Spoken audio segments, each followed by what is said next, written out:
Bonjour à tous et bienvenue à cette masterclass sur la facturation électronique intitulée Comment faire de vos clients les gagnants de la réforme.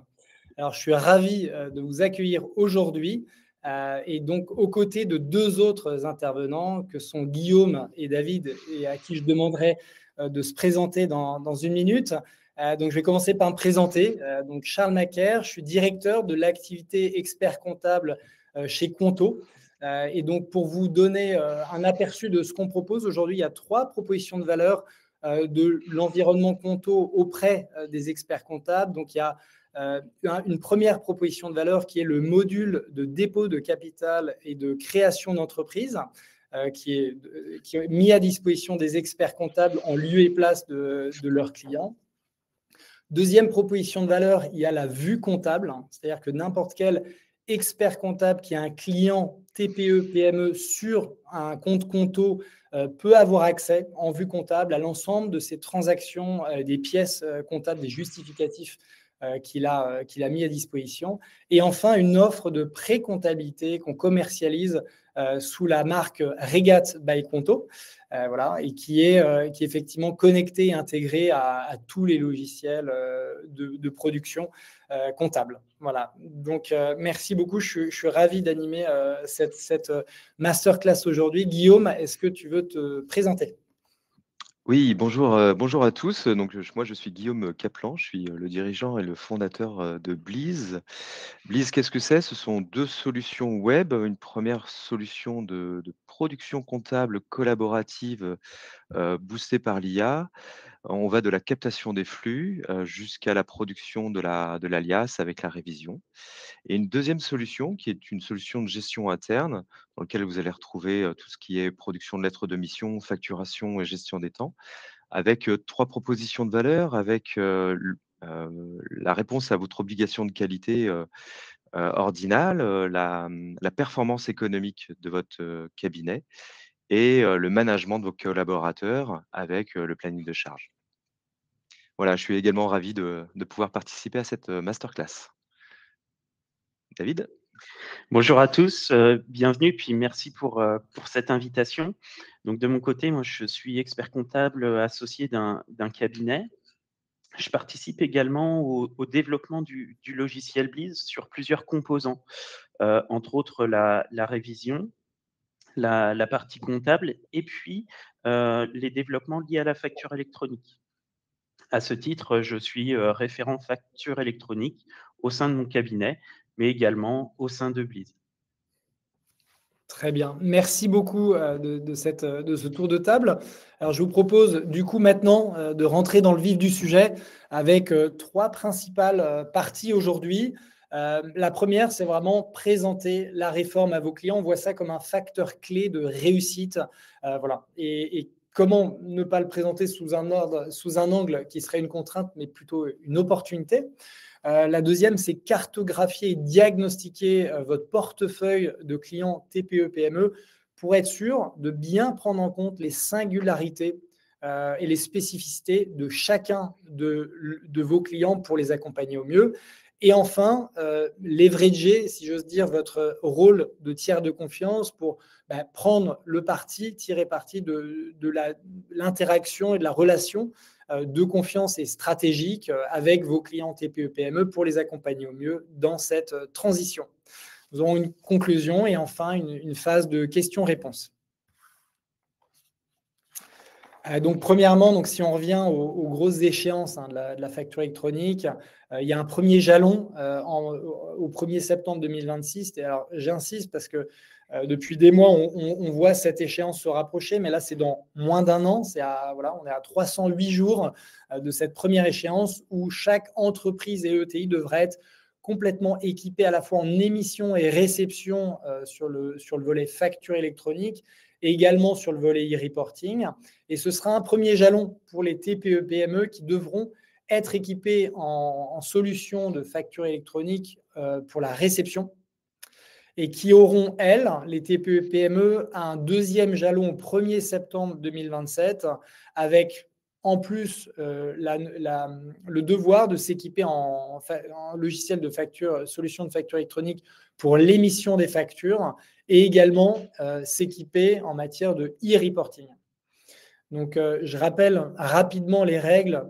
Donc, c'est entre e-reporting et e-invoicing. Donc, e-invoicing, c'est vraiment je dirais le cœur de la réforme, et c'est vraiment pour chaque transaction entre assujettis qui sont établis en France. Et à partir du moment où il y a une transaction d'un côté entre un assujetti et un non assujetti, ça bascule sur le volet e-reporting, effectivement, avec deux principaux cas d'usage qui sont les échanges transfrontaliers. Voilà. Et deuxièmement, les échanges au B2C. Ce que je pourrais compléter sur le e-reporting, c'est que ça souffre d'un déficit de communication assez important, alors que cette obligation, elle concerne vraiment une majorité de nos clients. Le e-reporting, il suit le même calendrier de déploiement que la facture électronique, mais il y a deux volets dans le e-reporting. On va avoir un premier volet qui va concerner les données de transaction, donc ce dont Charles parlait à l'instant, donc avec les transactions B2C, B2B internationales, etc.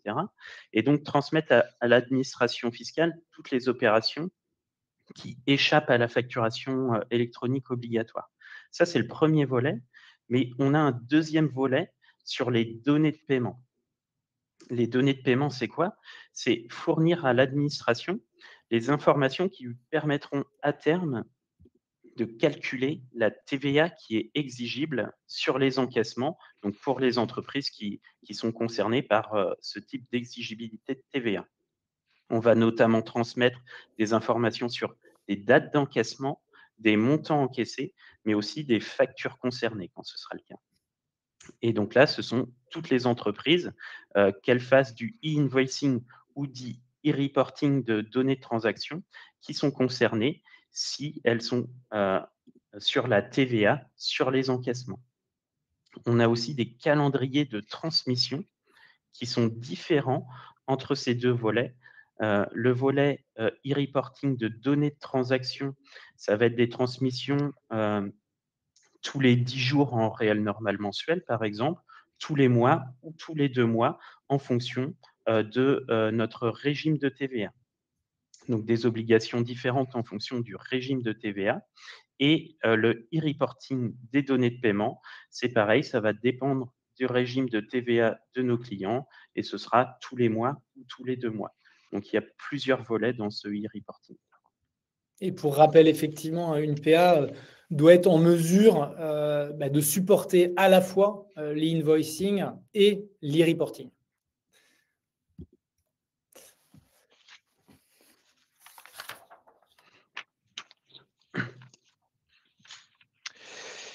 Un rappel sur le calendrier. Excusez-moi. Voilà. Tout d'abord, il est important de noter que le planning qui était annoncé en décembre dernier par le gouvernement côté PPF a été tenu. Donc, on a bien eu un annuaire disponible pour la qualification en février et des PA connectés, voilà, qui se sont connectés pendant le premier semestre, avec une ouverture en production de cet annuaire en juillet, avec une montée en charge pendant l'été. Et donc à ce jour, on dénombre 111 plateformes qui sont immatriculées provisoirement. Plus de 80 d'entre elles sont déjà connectées à l'annuaire et peuvent donc proposer à leurs clients de s'enregistrer, voilà, pour recevoir des factures électroniques. Et c'est plus de 200 000 adresses qui ont été ainsi d'ores et déjà connectées. À partir de mi-octobre, donc, en fait, en ce moment, pardon, l'environnement de qualification intégrera les fonctionnalités du concentrateur de données. Les plateformes agréées pourront fournir leur qualification pour obtenir la levée des réserves et être en situation opérationnelle complète. Donc l'objectif, c'est d'être immatriculé pleinement et en production pour le périmètre complet.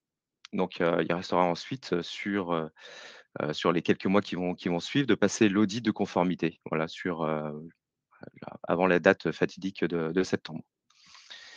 Donc En gros, vous pouvez déjà rassurer vos clients puisque, c'est, opérationnel, les timings sont tenus.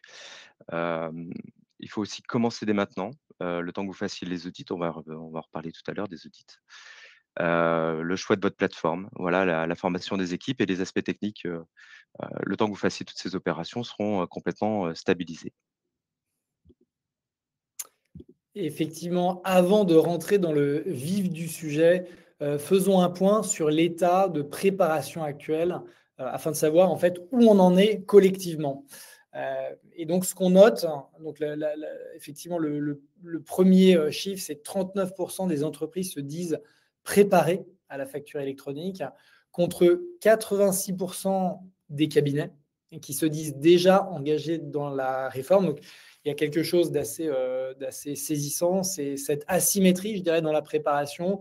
Et on le ressent en parlant à des TPE-PME qui se disent souvent « Ah oui, bon, c'est en septembre 2026, j'ai encore le temps et j'en parlerai à mon expert comptable. » Et effectivement, d'un autre côté, vous autres experts comptables qui prenez les devants, commencez à vous informer, à se renseigner sur les solutions, sur les échéances, sur les modalités.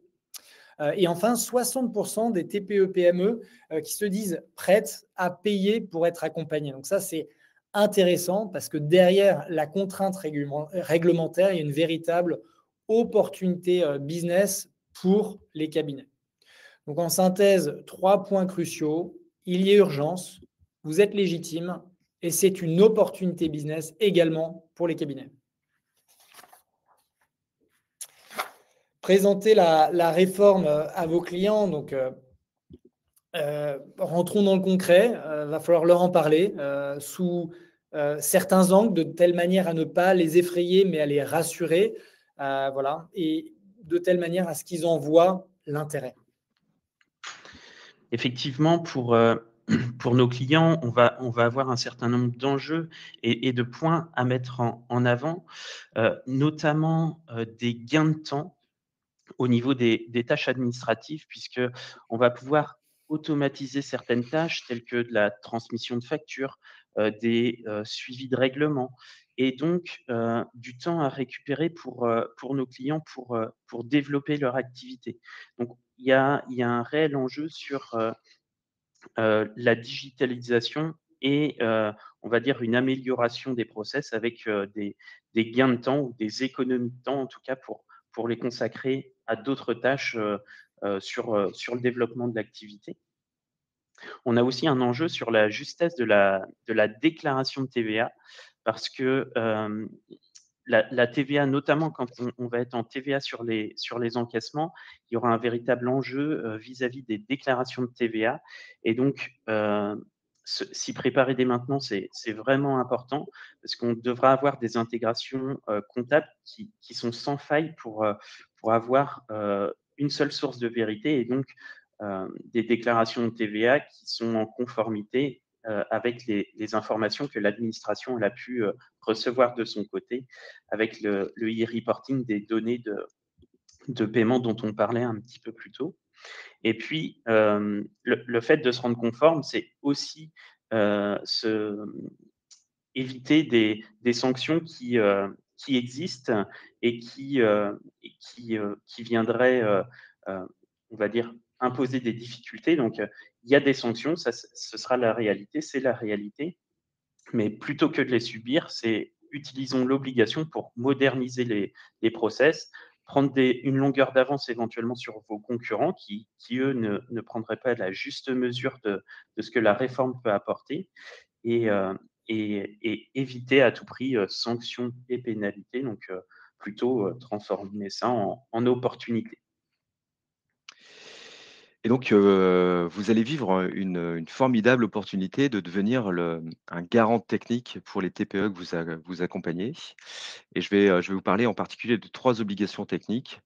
La première obligation, c'est que la plateforme agréée, c'est un intermédiaire obligatoire pour l'administration. Elle est obligatoire dans 2 sens, pour l'inscription dans l'annuaire, c'est-à-dire en fait le mode de routage des factures et la transmission des informations de TVA à l'administration.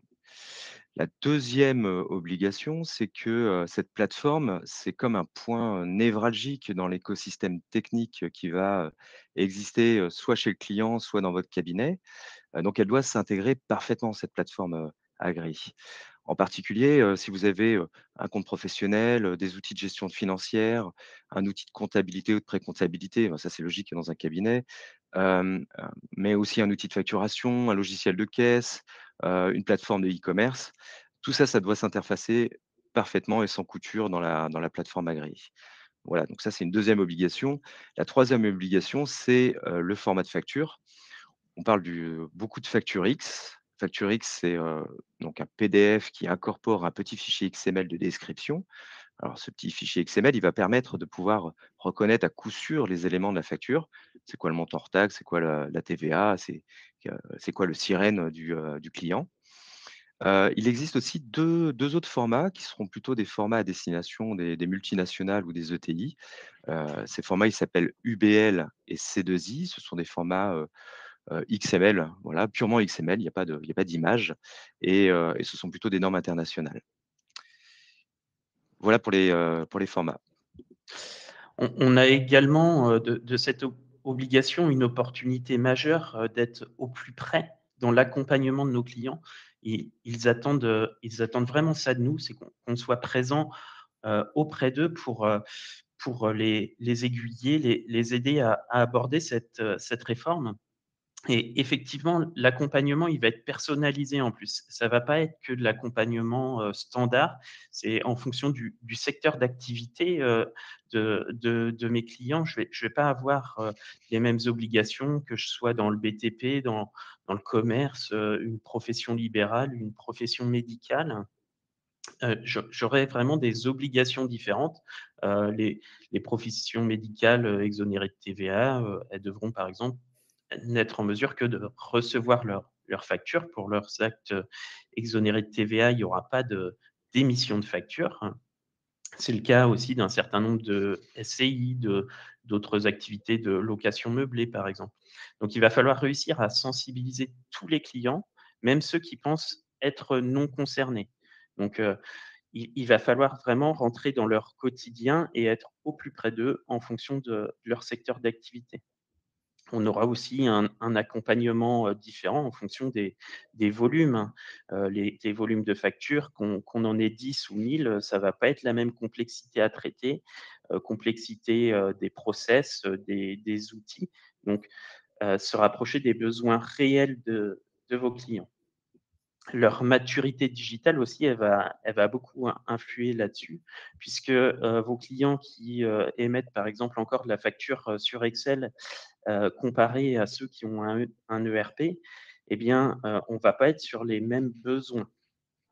Donc, la maturité digitale de vos clients, c'est un élément aussi important pour personnaliser l'accompagnement. Ce qu'on peut dire aussi, c'est qu'il faudra bien souvent faire évoluer les habitudes en plus des outils. Merci beaucoup. Et en plus, effectivement, enfin, je pense qu'on parlait des critères, mais il y a une notion une obligation, je pense, d'être transparent sur la question du coût de ces outils-là, qui est une demande légitime des TPE-PME dans la manière aussi de leur présenter, de leur présenter la réforme et de leur délivrer des messages. On passe à la slide d'après, qui est les enjeux business, hein, pour les TPE-PME, avec un bon nombre d'éléments qui visent vraiment, encore une fois, à rassurer les TPE-PME sur le bénéfice qu'elles peuvent tirer de cette réforme. Donc, premièrement, un gain de temps et de productivité qui est évalué à 2 heures par semaine et par TPE-PME. Effectivement, je pense qu'on a en tête le fait de recevoir une facture directement au bon format, avec les champs qui vont être bien remplis, qui vont éviter de saisir manuellement à partir aujourd'hui, hein, bien souvent d'une facture soit papier, soit PDF, les différents champs, au risque de se tromper ou de créer des doublons, etc. Donc de faire des erreurs de saisie. Le deuxième bénéfice, c'est vraiment une réduction des délais de paiement. Donc ça, c'est une étude qui nous avait été communiquée par l'Observatoire des délais de paiement et qui disait effectivement que la facture électronique, ce serait en mesure de réduire les délais de paiement entre -5 et -10 jours et ainsi améliorer les flux de trésorerie. Quand on sait que la trésorerie, c'est le sang des TPE-PME et que le fait de ne pas avoir de trésorerie, ça peut mettre en danger leur activité, même si l'activité est profitable par ailleurs. Donc, c'est un point essentiel pour l'économie au sens large et pour les TPE-PME. Et ça mène au déblocage à une échelle plus macro de la trésorerie en temps réel, avec un montant total de évalué à 15 milliards d'euros à l'échelle de la France débloqués par an et qui permettent derrière d'améliorer la gestion financière. Je prends peut-être deux cas d'usage. Le premier, c'est que du coup, si on est moins souvent à découvert, on a moins souvent d'agio et de pénalités financières. Et à l'inverse, si jamais on a plus de fonds en moyenne sur nos comptes en tant que TPE-PME, on peut les rémunérer et avoir ainsi d'autres sources de revenus. Et enfin, du coup, la somme des gains pour les TPE-PME en matière de productivité a été évaluée à 4,5 milliards par an, ce qui souligne encore une fois l'opportunité économique pour le tissu des TPE et PME françaises. Et je n'ai pas cité là l'estimation aujourd'hui de la fraude à la TVA. Donc ça, c'est plutôt un bénéfice pour l'État, mais qui est estimé à entre 20 et 25 milliards d'euros par an. Voilà.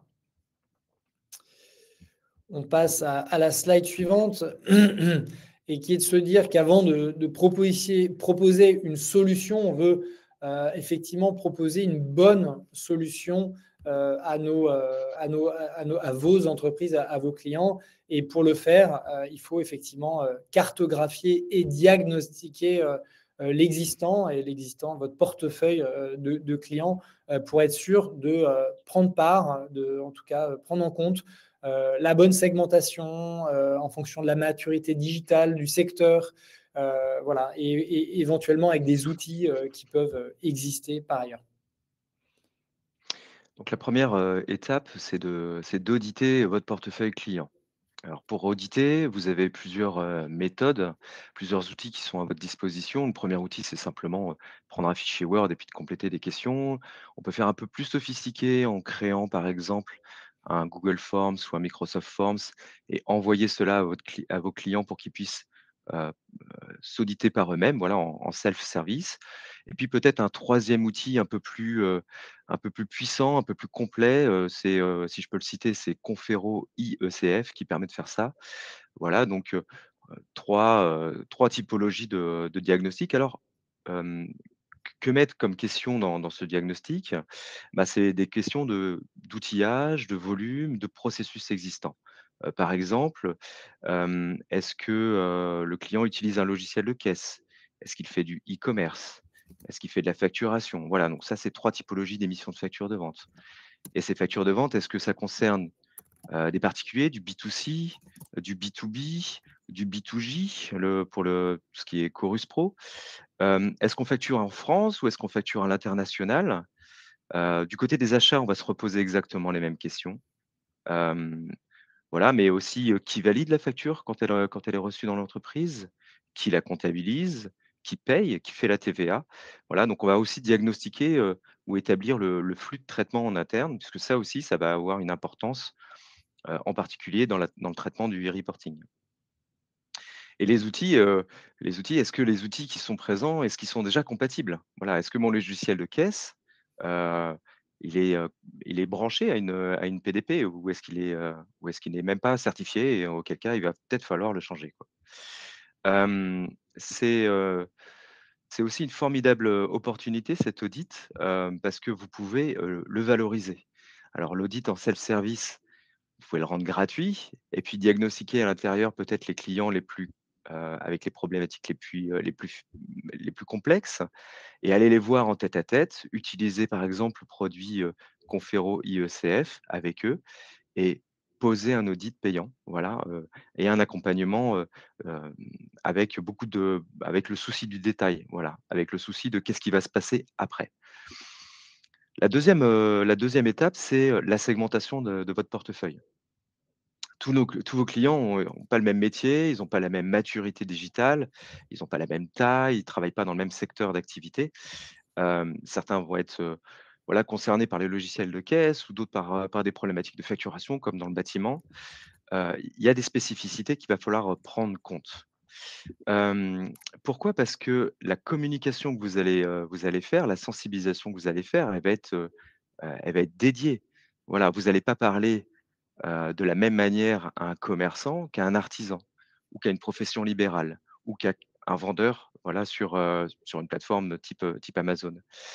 Hem, Votre message aussi, il doit prendre en compte l'adaptation des outils, voilà, et la compatibilité des outils que vous allez avoir, voilà, donc toute cette phase de sensibilisation, et ça aussi, c'est une belle opportunité, comme disait Charles, d'asseoir votre rôle, votre prédominance d'expert, pour faire de la conduite de projet, ce qu'on peut appeler de l'assistance à maîtrise d'ouvrage. Donc tout ça, ça se valorise, voilà, auprès de votre clientèle. Ce qu'on pourrait rajouter, c'est qu'en plus de la sensibilisation, on va avoir de la formation. Parce qu'en fait, les informer, ça ne va pas suffire, il va falloir accompagner les clients. Ils vont devoir être en mesure de comprendre et d'appliquer les éléments clés de la réforme. C'est-à-dire, je dois produire des factures sur un logiciel, mais aussi je dois faire remonter des données de paiement. Je dois, appliquer des statuts éventuellement sur mes factures pour dire qu'elles sont encaissées et cetera. Donc appliquer les éléments clés de la réforme, pour ça, il faut être, suffisamment formé. Il va aussi falloir, préparer nos propres équipes à répondre aux questions, de nos clients, puisqu'ils seront en première ligne aussi, face aux clients pour répondre à leurs interrogations. Et on pourrait aussi rajouter les équipes de vos clients, qui eux aussi devront être, formés puisque, leur process, leur manière, d'utiliser les outils, ça va être, adapté à ces nouvelles pratiques liées à la facture électronique. Donc, pourquoi pas désigner des référents au sein des cabinets comme un petit peu des espèces de chefs de projet qui permettraient de centraliser et de faire évoluer les la formation, vers les clients, et puis, définir, les cas d'usage particuliers qui concernent tel ou tel type de client pour mettre en avant et mieux personnaliser aussi les formations de vos clients. Je pense à, par exemple, tout ce qui est autofacturation, les arts, la TVA sur la marge, et cetera, avec des cas d'usage spécifiques, facturation électronique. Pour tout ça, on a beaucoup de ressources qui sont disponibles pour, accompagner et former.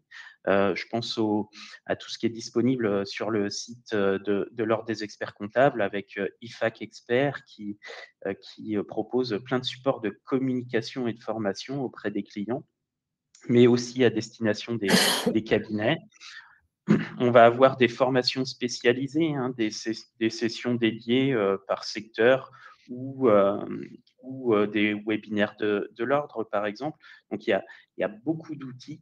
Profitez-en, utilisez-les et utilisez-les pour former à la fois vos équipes et vos clients.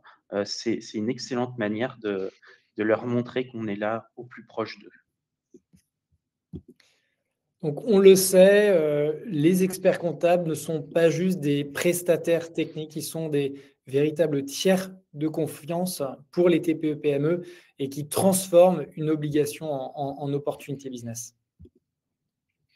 Alors, vous êtes dans une démarche, en fait, de conduite de changement, donc on applique les méthodologies de la conduite de changement, pour accompagner les clients, dans cette réforme. La première, c'est d'organiser et structurer son cabinet, la première grande étape, enfin, point clé. Pour cela, on vous préconise de désigner un référent projet, qui va être, la personne formée, au sein de votre équipe, et qui va pouvoir répondre peut-être aux questions les plus complexes, qui va aller se documenter, qui va aller, comme disait David, chercher cette formation, au sein des documents fournis par l'Ordre des experts comptables. Puis il faudra former vos équipes, puisque elles-mêmes, vont devoir répondre à des questions de vos clients. Voilà, on a parlé des outils de diagnostic tout à l'heure et la définition d'une grille tarifaire. Moi, je vous invite dans cette grille tarifaire à chercher un ROI, bien entendu, sur votre démarche. Donc, soyez pragmatique.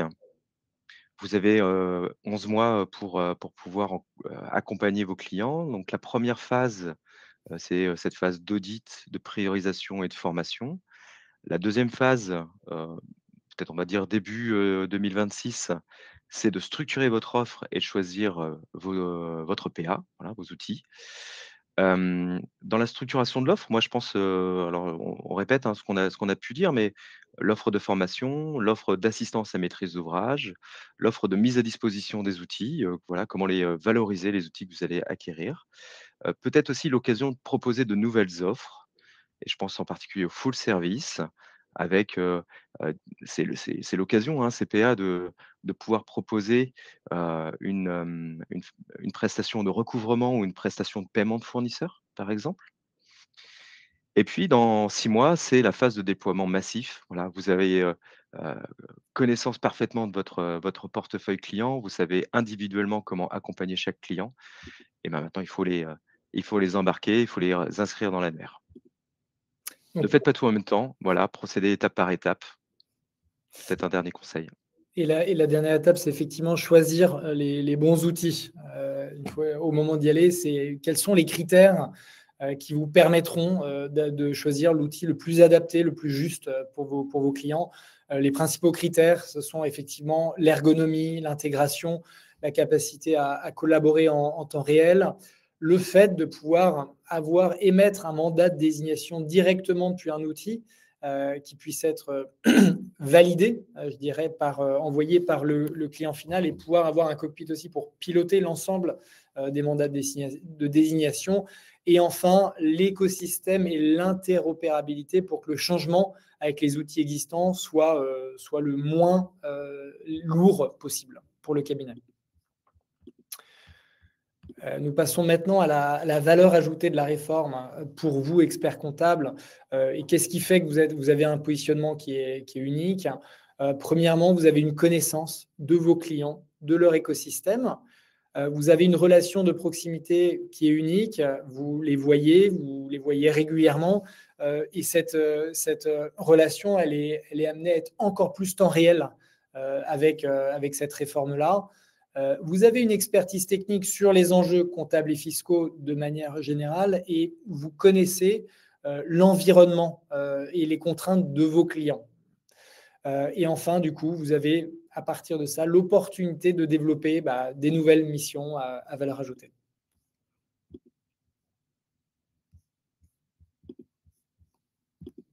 Donc maintenant, on passe à la conclusion avec le mot de la fin voilà, pour David, Guillaume et moi-même.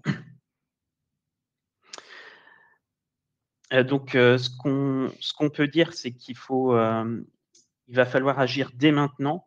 Donc, lancez-vous dans la formation de vos équipes, commencez à évaluer les plateformes agréées, donc celles qui pourront aussi vous faciliter la vie en communiquant au mieux avec vos outils. Démarrez la communication auprès de vos clients. Plus vous anticipez, plus vous serez à l'aise quand les échéances arriveront. Donc, ce sera autant d'occasions et de solutions pour montrer à nos clients qu'on est là au plus proche d'eux et de leurs préoccupations. Et je pense, par exemple, à la signature des mandats de délégation que l'on peut faire auprès de nos clients. Et puis, c'est une formidable, opportunité de positionner votre expertise, technique. C'est, aussi une formidable opportunité pour positionner une offre commerciale différente, claire, voilà, qui permette d'emmener votre clientèle, dans l'avenir. C'est aussi un moment important pour sécuriser votre rôle avec le mandat de désignation, comme vient de le dire David et ouais, soyez l'expert comptable incontournable de cette transformation digitale.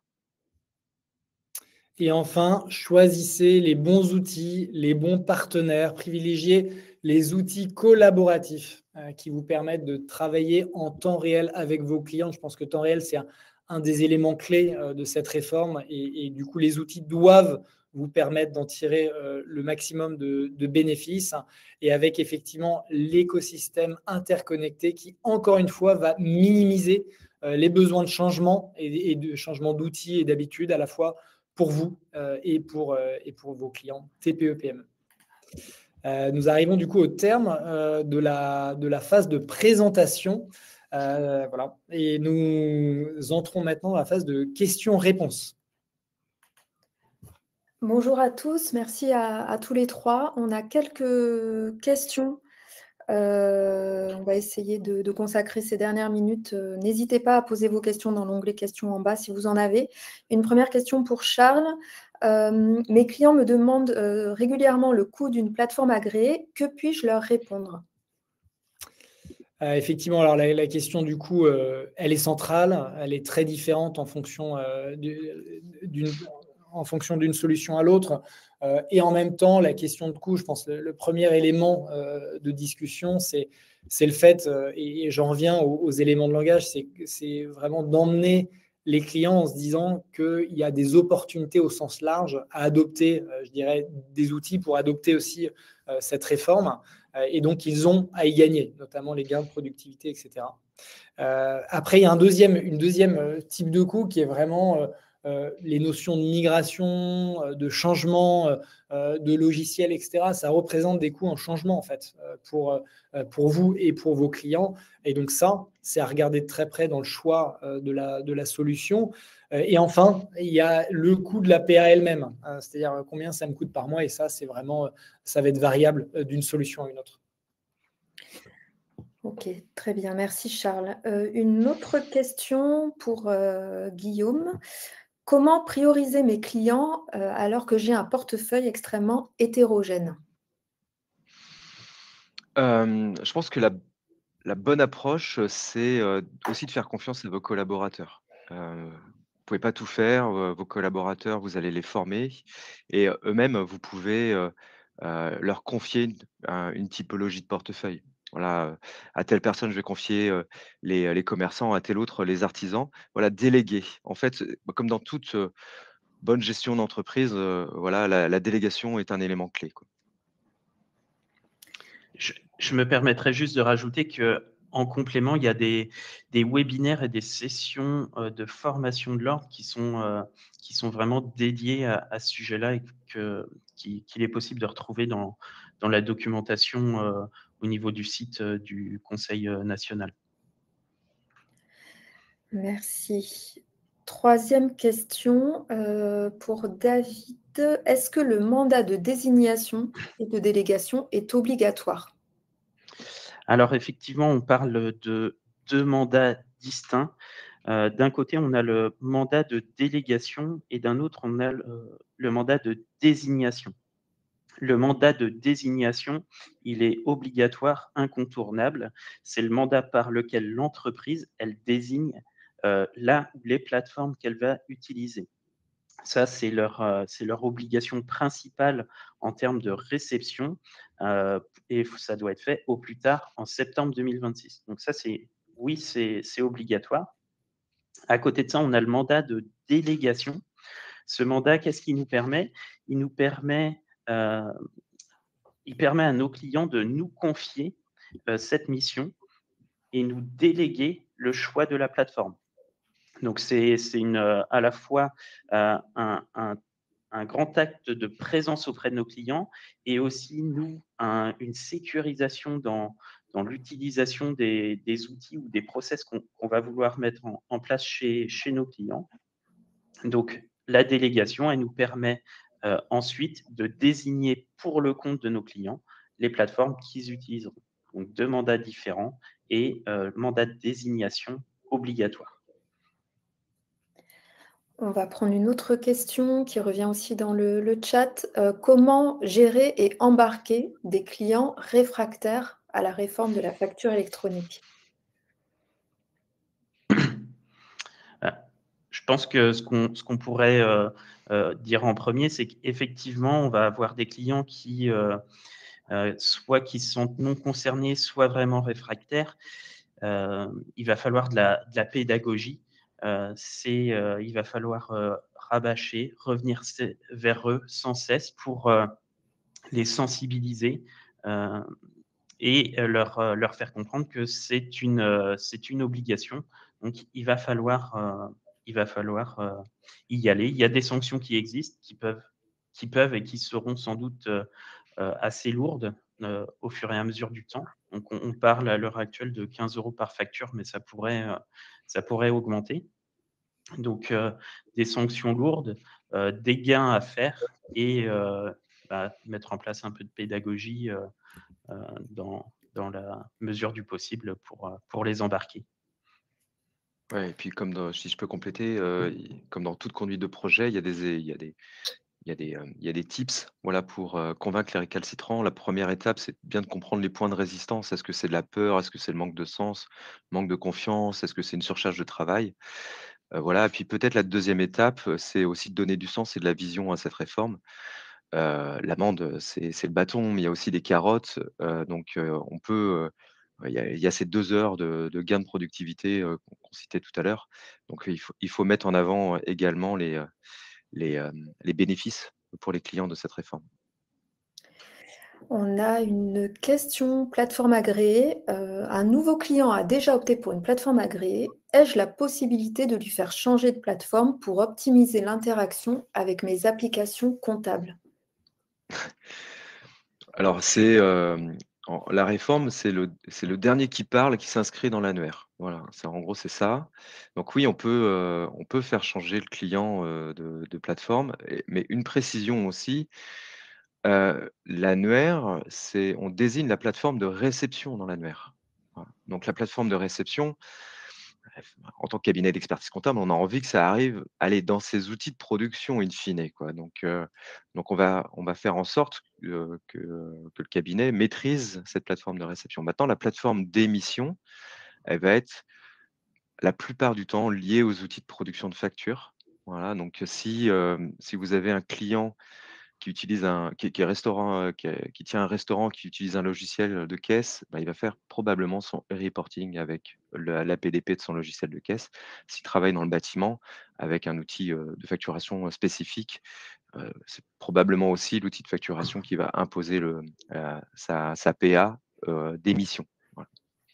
Mais attention à ce point-là quand même, hein, comme le disait David tout à l'heure, vous avez à avoir à réconcilier la TVA, et à indiquer à un moment donné que, en tout cas sur la TVA sur encaissement, donc méfiance, voilà, sur ces PA d'émission, puisqu'il faudra dire exactement la même chose, lors de la déclaration de TVA, avec, ce qui a été déclaré en tant que, ouais, de paiement reçu dans la PA d'émission. Voilà, je ne sais pas si c'est très clair tout ça, mais attention, point de vigilance en tout cas sur ces factures-là. Merci Guillaume. On a le temps de prendre une dernière question avant la conclusion, une question sur le champ d'application de la réforme. Est-ce que mes clients qui sont associations à but non lucratif doivent également adhérer ou choisir une plateforme pour recevoir les factures fournisseurs? Sur les associations, donc on va avoir plusieurs typologies d'associations. Les associations à but lucratif, donc là, la question, on va dire, elle est vite répondue, c'est oui en émission, oui en réception. Sur les associations qui sont à but non lucratif, euh, ici, on va surtout faire attention aux activités qui seraient éventuellement accessoires et lucratives. De base, une association à but non lucratif n'est pas du tout concernée par la réforme, que ce soit en réception ou en émission. Donc, du point de vue de la réforme, elle est considérée comme un particulier. Il faudra faire une analyse plus fine des associations qui comportent des activités lucratives, puisque là, effectivement, la question, elle pourra se poser en fonction des seuils fixés par l'administration, des activités exonérées, enfin, exercées par cette association. Peut-être qu'elle exerce des activités exonérées de TVA, etc. Donc, c'est un vrai sujet, les associations, puisqu'il va falloir déterminer déjà fiscalement quelles sont leurs obligations pour après retraduire ça dans la réforme. La réforme, elle concerne les assujettis à la TVA.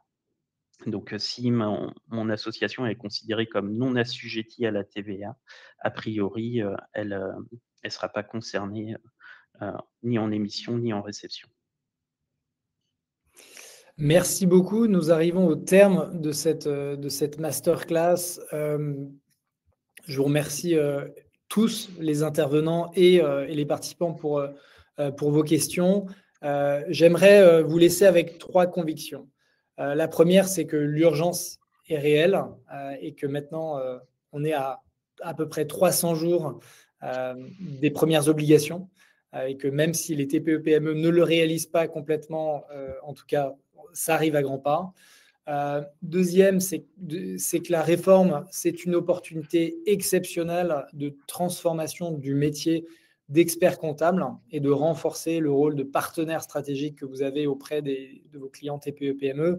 Et enfin, vraiment les clés un peu du succès, qui sont la formation des équipes, la communication, la manière de présenter le projet auprès de vos clients, et enfin, choisir les bons partenaires pour vous accompagner dans cette transition. Donc, si vous voulez en savoir plus sur l'écosystème Conto et la manière dont on peut vous accompagner pour répondre aux enjeux de la réforme, rendez-vous sur le site de Conto, section expert comptable. N'hésitez pas aussi à me contacter directement sur LinkedIn et je vous mettrai en contact avec les bonnes personnes en interne pour vous guider, pour vous accompagner. Et également à noter qu'on organise une session de questions-réponses mensuelle qui est animée par un des spécialistes français de la facture électronique qui s'appelle Cyril Sautreau, et que la prochaine est prévue le 6 novembre à 10h45. Toutes les informations sont sur notre page LinkedIn. Donc encore une fois, je vous remercie tous chaleureusement et je vous dis à bientôt. Merci, bonne journée. À bientôt. Merci beaucoup pour votre écoute. À bientôt.